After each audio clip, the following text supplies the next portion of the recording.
የኢትዮጵያ አየር መንገድ ግሩፕ በ2025-26 እንደ አውሮፓውያን አቆጣጠር እንግዲህ በሀገራችን 2018 ዓመተ ምህረት የስራ ክንውኑን ሪፖርት እነግራችኋለሁ።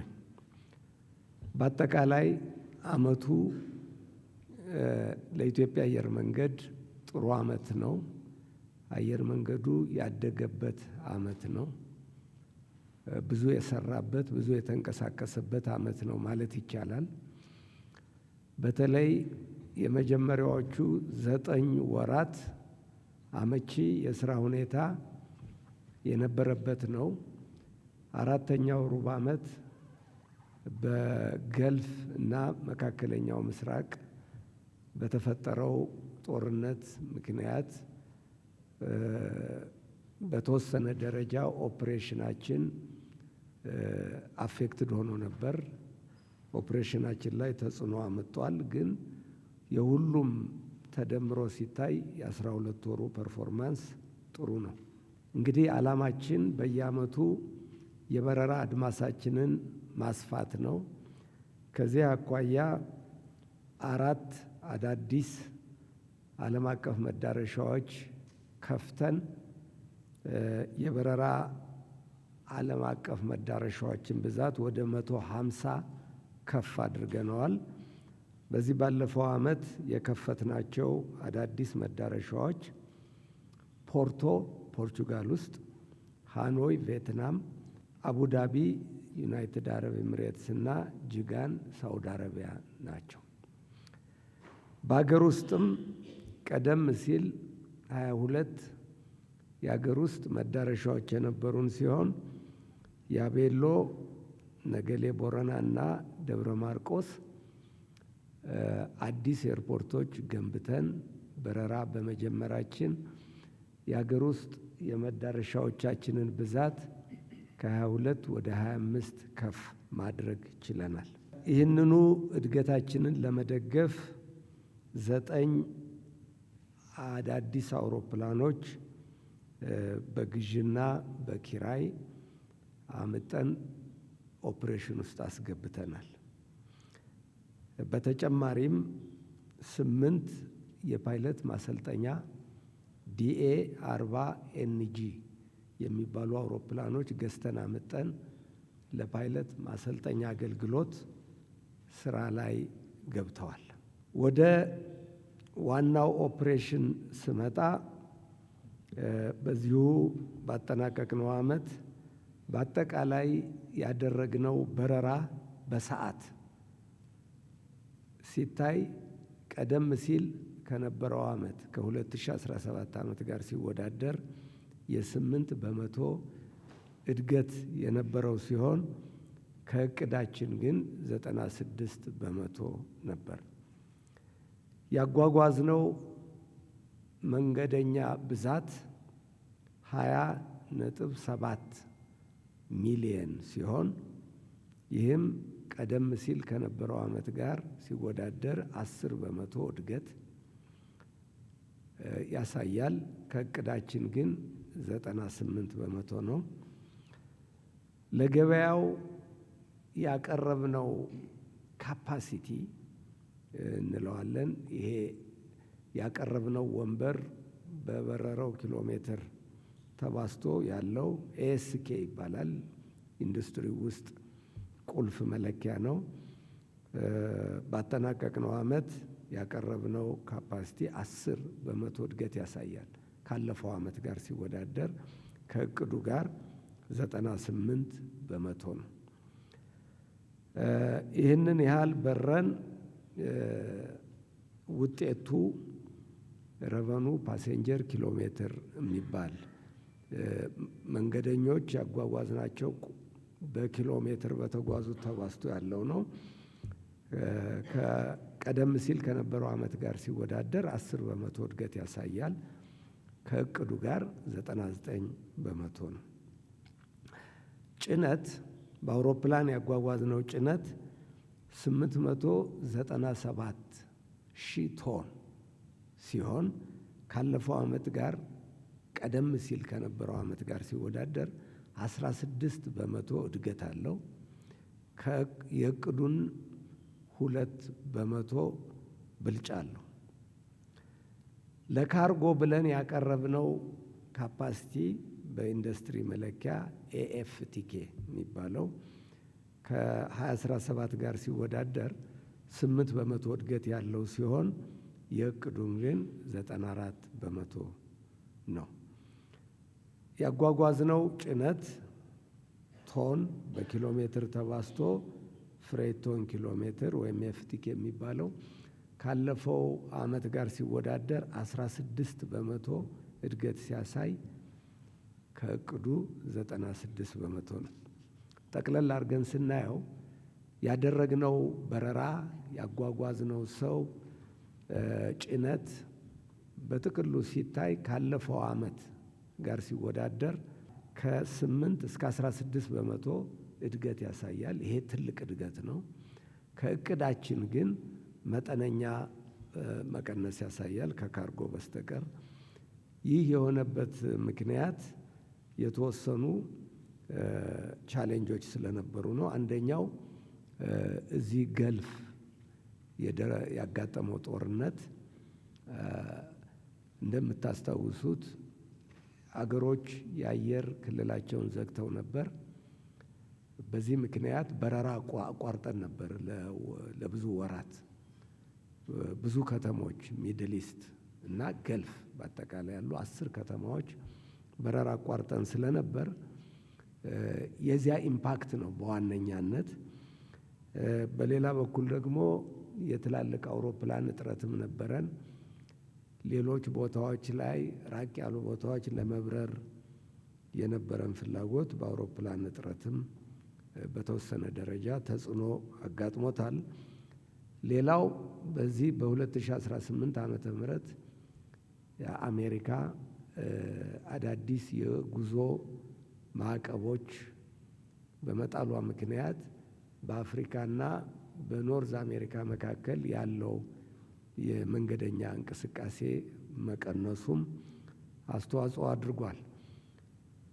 በዚህ በአራተኛው ሩብ ዓመት ኮንጎ ኪንሻሳ ኢቦላ በሽታ በመቀስቀሱ ምክንያት ብዙ መንገደኞች ወደዚያ አካባቢ ኮንጎ ብቻ ሳይሆን ወደ ምስራቅ አፍሪካ አጎራባች ሀገሮች እንዳይጓዙ የሚል አውሮፓውያንና ሌሎች ሀገሮችም መመሪያ በማውጣታቸው የመንገደኞች እንቅስቃሴ በመቀነሱ እነዚህ በሙሉ አንድ ላይ ሆነው እቅዳችንን ያህል ሙሉ በሙሉ እንዳናሟላ አድርጎናል።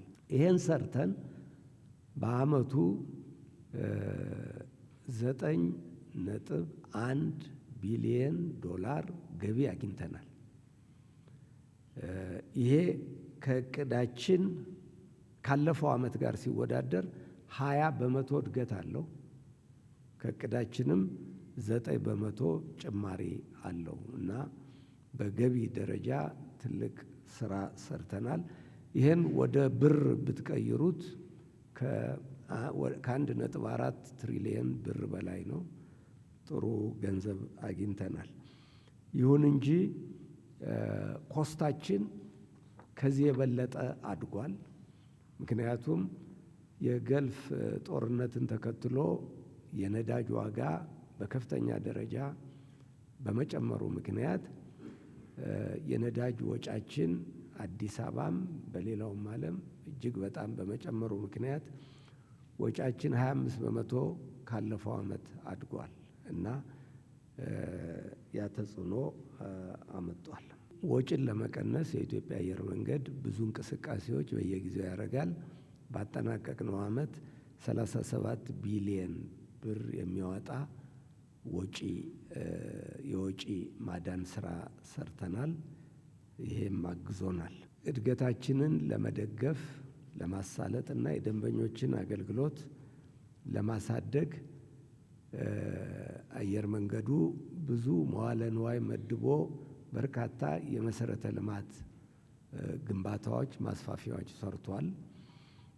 በኢንፎርሜሽን ቴክኖሎጂ ዙሪያ ብዙ ፕሮጀክቶች ተሰርተዋል።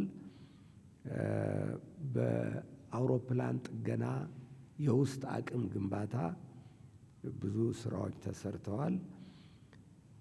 የአውሮፕላን አካላትን አምርቶ ለአውሮፕላን አምራቾች የማቅረብ ስራ ኤሮስፔስ ማኒፋክቸሪንግ በምንለው ጥሩ ስራ ተሰርቷል። ለ68 አውሮፕላኖች የሚበቃ እቃ አምርተን ለቦይንግ ልከናል። በዚህም $6.2 ሚሊዮን ገቢ አግኝተናል።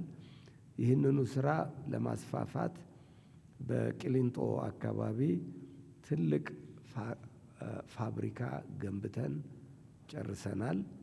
ስራ ሰሞኑን ይጀምራል።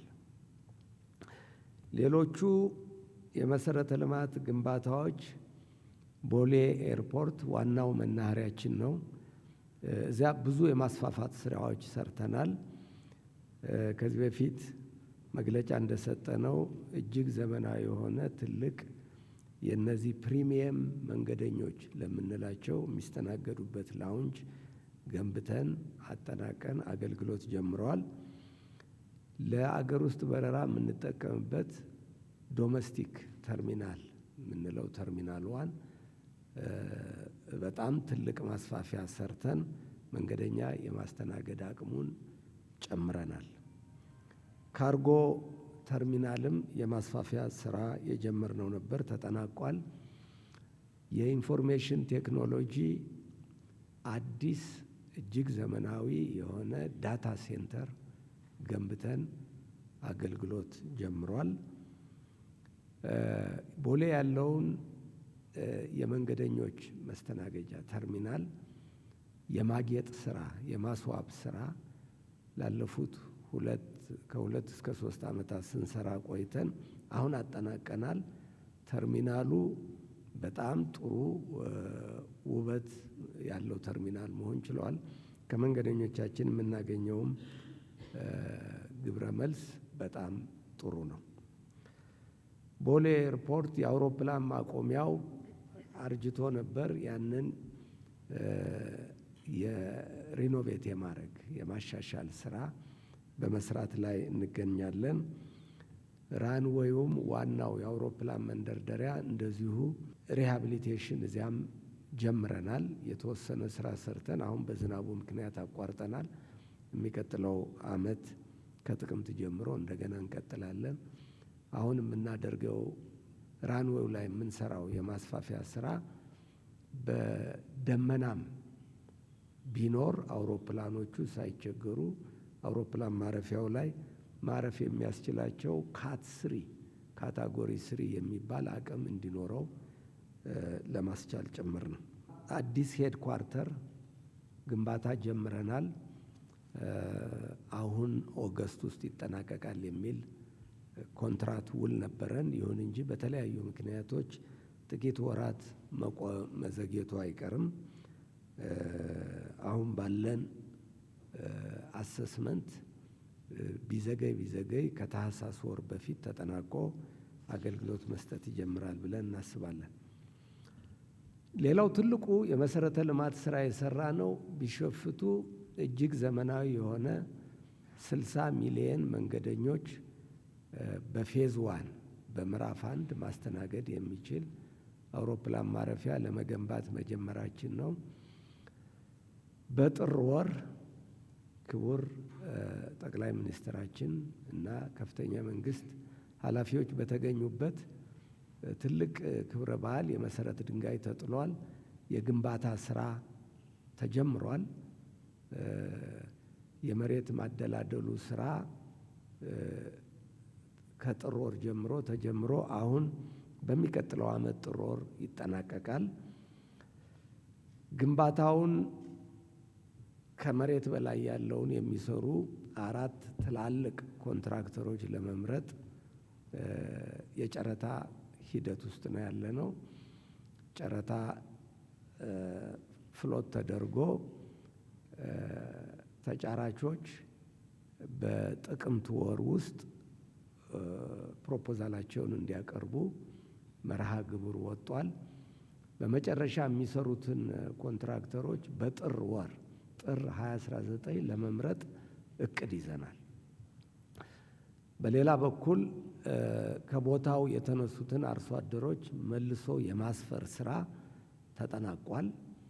የገቢ ምንጭ የሚያፈሩባቸው የተለያዩ የስራ መስኮችን ፈጥረናል።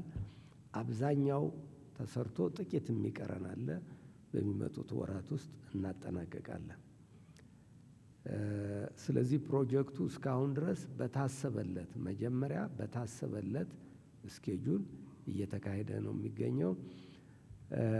ለወደፊቱ ግንባታ ስራ ገንዘብ የኢትዮጵያ አየር መንገድ የሚያዋጣው አለ፣ ከአበዳሪዎችም የምናገኘው አለ። አበዳሪዎችን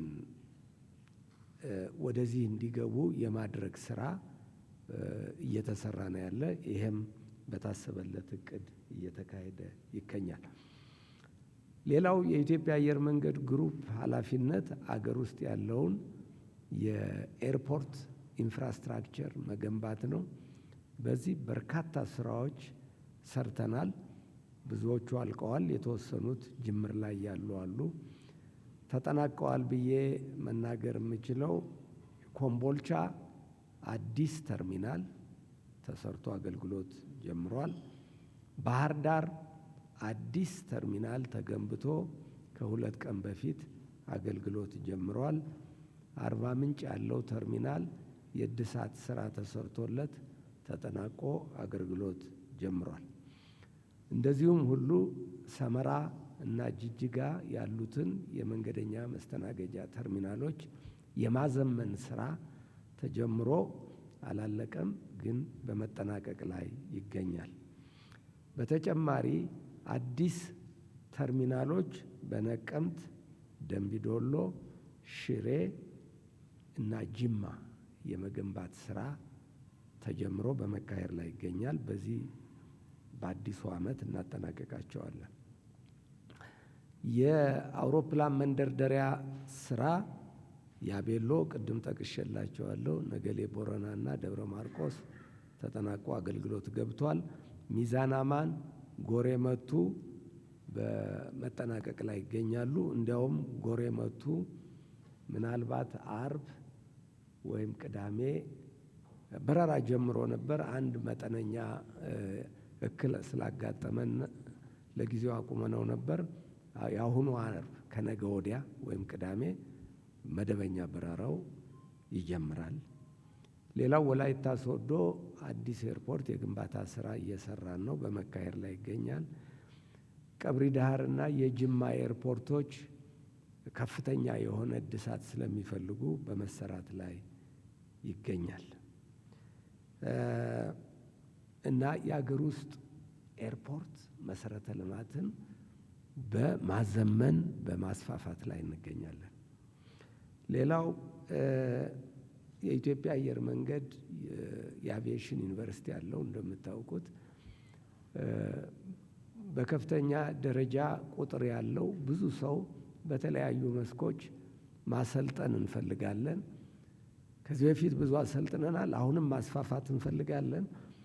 ይሄን ለማድረግ እንድንችል የፋሲሊቲ ማስፋፊያ ስራዎች በሰፊው በመስራት ላይ እንገኛለን። እዚሁ ቦሌ ኤርፖርት ተጨማሪ ዶርሚተሪዎች ሰርተን አገልግሎት ጀምሯል። የማስተማሪያ ክፍሎች ግራውንድ ፕላስ 8 ፎቅ ያለው ግንባታ ተጠናቆ በመስከረም ወር አገልግሎት ይጀምራል። ይሄ የማስተማር ሂደቱን በከፍተኛ ደረጃ ያሳድግልናል። ባህር ዳር ለፓይለቶቹ ማስተማሪያ የሚሆን አዲስ ካምፓስ ሐዋሳ ያለው አይነት ገንብቶ ተጠናቋል። ርክክብ ላይ እንገኛለን። ከዚሁ ከቦሌ ኤርፖርት ጀርባ በደቡብ በኩል 1000 ተማሪዎችን ማሳደር የሚችል ዶርሚተሪ እየሰራ እንገኛለን። ሳውዝ ካምፓስ ብለን የምንጠራው ነው። በተጨማሪ ጅጅጋ ፓይለቶችን ለማሰልጠን የሚያስችሉ ፋሲሊቲዎች በመገንባት ላይ እንገኛለን። ሰራተኞቻችንን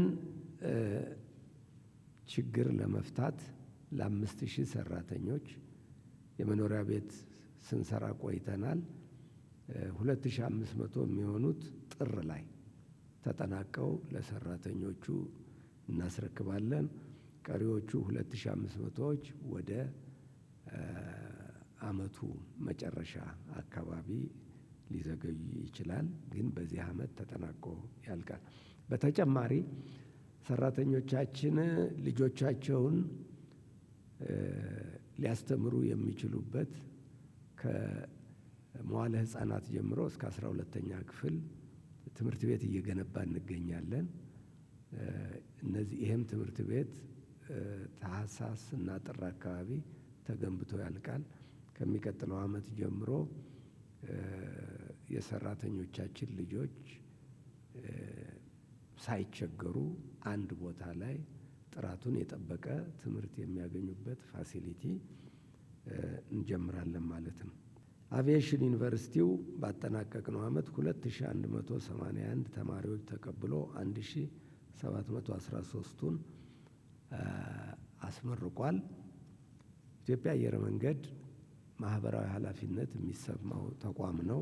ባጠናቀቅነው ዓመት በአጠቃላይ 564 ሚሊዮን ብር የሚያወጡ የተለያዩ የበጎ አድራጎት ስራዎች ሰርቷል። በዚህ በያዝነውም ዓመት ይህንኑ አጠናክረን እንቀጥላለን። እንግዲህ ይሄ ነው የስራ አፈጻጸማችን ባለፈው ዓመት። በጥቅሉ ስናየው ጥሩ ዓመት ነው። ጥሩ ሰርተንበታል። አራተኛው ሩብ ዓመት ላይ ቅድም እንዳልኩት ሜጀር ቻሌንጅ አጋጥሞናል። ቢሆንም አልፈነዋል። ትልቁ ችግር የነበረው ነዳጅ ማቅረብ የሆርሙዝ ወሽመጥ በመዘጋቱና የእኛ ነዳጅ ደግሞ ይመጣ የነበረው ከኩዌት በዚያ በኩል ስለነበር ትልቅ ፈተና ላይ ወድቀን ነበር። ግን አየር መንገዱ ራሱ ከውጭ ሀገር ከሌላ ቦታ የአውሮፕላን ነዳጅ ገዝቶ በማምጣቱ